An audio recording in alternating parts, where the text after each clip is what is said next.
नमस्कार, मृदुभाषी में आपका स्वागत है। मैं हूं आपके साथ वैष्णवी और आप देख रहे हैं हमारा खास कार्यक्रम हेलो पंडित जी, जिसमें हमारे साथ यहाँ मौजूद है पंडित प्रवीण उपाध्याय जी।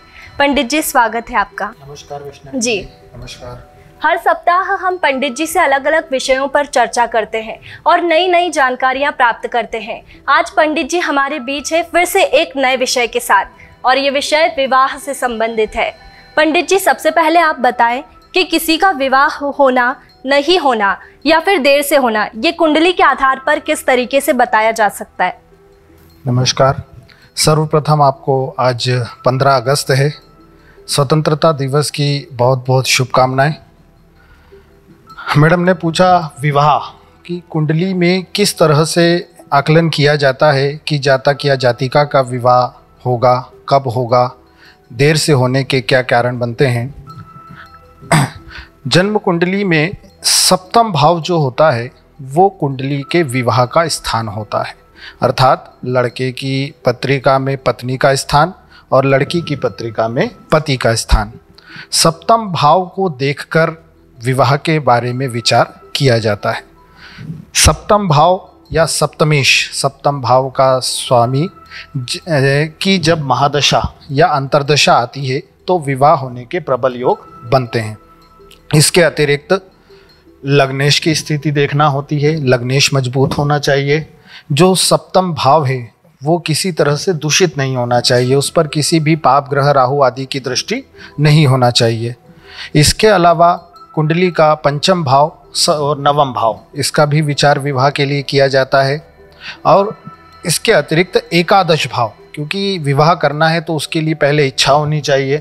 तो जब एकादश भाव के स्वामी की भी जब अंतर्दशा या महादशा होती है तो उस अवधि में जातक या जातिका का विवाह होता है। अब एक परिस्थिति ये बनती है कि मान लीजिए सप्तमेश या एकादशेश या पंचम नवम की जो महादशा अंतर्दशा है वो बहुत एज के बाद आ रही है, 50 वर्ष के बाद आ रही है, तो क्या 50 वर्ष तक उसका विवाह नहीं होगा? ऐसा नहीं है। जब विवाह के लिए विशेष जो कारक ग्रह होते हैं वो होते हैं देव गुरु बृहस्पति। गुरु की स्थिति कुंडली में विवाह का निर्धारण विशेष रूप से करती है। जब भी गुरु का गोचर मीन्स जब गुरु का भ्रमण, जिस हर 12 से 13 महीनों में गुरु अपनी राशि बदलते हैं, तो जब भी कुंडली पर गुरु का जो भ्रमण है वो लग्न में, पंचम में, तृतीय में, सप्तम, नवम और एकादश, इन भावों में जब भी गुरु का भ्रमण होगा उस अवधि में जातक या जातिका के विवाह के योग बनेंगे। पंडित जी, क्या कुंडली के आधार पर यह भी बताया जा सकता है कि किस उम्र में व्यक्ति का विवाह होगा?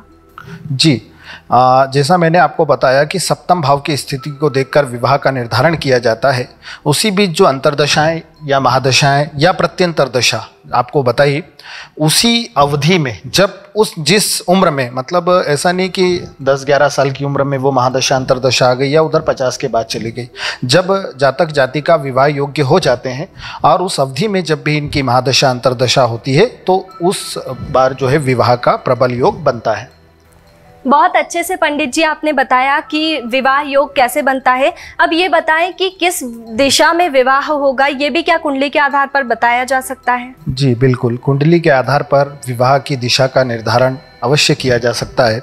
उसके लिए जो है सप्तम भाव का जो स्वामी है उसकी दिशा पर विचार किया जाता है। मान लीजिए सप्तम भाव में कुंभ या मकर राशि आ रही है, इसके स्वामी शनि हो गए, तो विवाह जो है पश्चिम दिशा की ओर होने के प्रबल योग बनते हैं।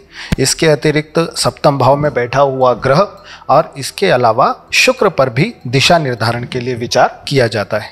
धन्यवाद पंडित जी। अब ये बताएं कि किसी का विवाह अगर नहीं हो रहा है तो उसके लिए क्या उपाय किए जाए?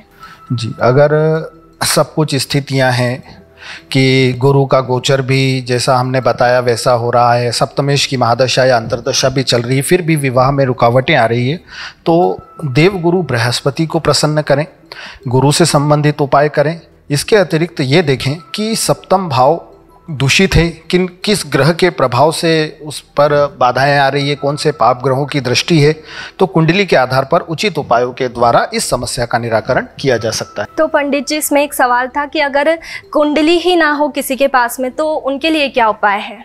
जी, आप जानना चाहती हैं कि ऐसे सार्वभौमिक उपाय जो कोई भी कर सकता है विवाह निर्धारण के लिए। निश्चय बहुत अच्छा सवाल किया आपने वैष्णवी जी। इसके लिए जैसा मैंने आपको बताया कि देव गुरु बृहस्पति, कुंडली है नहीं है, कारक तो ग्रह गुरु ही हैं, तो गुरु से संबंधित उपाय किए जाते हैं, जिसमें कुछ विशेष उपाय मैं आप लोगों को बताना चाहूँगा कि गुरुवार के दिन पीले वस्त्र धारण करना, केले के वृक्ष की पूजा करना, पानी जो इसमें हम स्नान करते हैं उसमें 1 चुटकी हल्दी डालें और उसके बाद उसका स्नान करें। इस बृहस्पति मतलब लक्ष्मी नारायण भगवान को 5 बेसन के लड्डू प्रति गुरुवार को 5 गुरुवार तक आप अर्पण करें, अपनी मनोकामना उनके सामने रखें, निश्चित रूप से विवाह के योग बनेंगे। बहुत बहुत धन्यवाद पंडित जी, इतनी महत्वपूर्ण जानकारी आपने हमारे साथ साझा की। और इसी के साथ आज के लिए इतना ही। अगले एपिसोड में हम फिर मिलेंगे एक नए विषय के साथ, और अगला एपिसोड आप देखना ना भूलें, क्योंकि ये एपिसोड में हम प्रेम विवाह के बारे में बात करेंगे।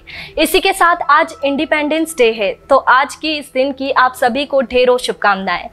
फिलहाल ताज़ा खबरों के लिए बने रहिए मृदुभाषी न्यूज़ के साथ।